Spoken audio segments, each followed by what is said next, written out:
Voici une série de textes qui me parviennent généralement tôt le matin et qui s'imposent d'eux-mêmes. Ils peuvent, si c'est juste pour vous et si c'est le bon moment, vous offrir de petits ou de grands déclics.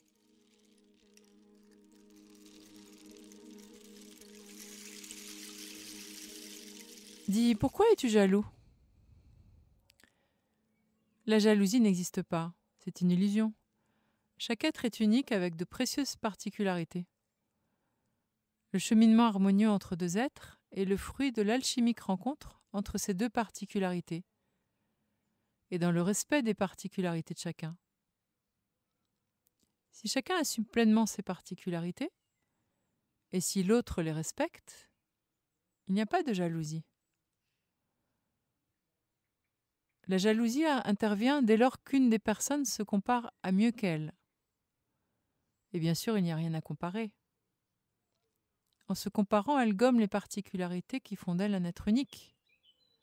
Elle cherche à ressembler à autre chose, ce qui est une négation de la vie qui coule dans ses veines.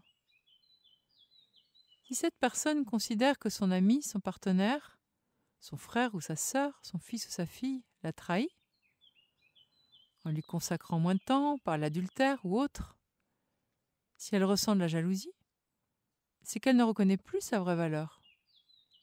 Il est alors urgent qu'elle la retrouve et qu'elle en prenne soin. Car quoi que l'autre puisse faire, si elle connaît réellement sa valeur, elle saura jouer sa partition dans la vie à cet instant précis, dans le plus grand respect de qui elle est vraiment. Charger l'autre, le condamner ? Pourquoi faire ? Sans vouloir de ne pas être ceci ou cela, ou pas assez ci ou ça ? Tout ceci est illusoire. L'estime de soi est le véritable antidote de la jalousie. Dans un monde sain, avec des relations saines, l'estime de soi ne devrait jamais faire défaut. Ça devrait être un socle. Le manque d'estime de soi est une maladie de l'âme. Au plan collectif, c'est même un signe de dégénérescence. C'est un poison qui fait des êtres des esclaves.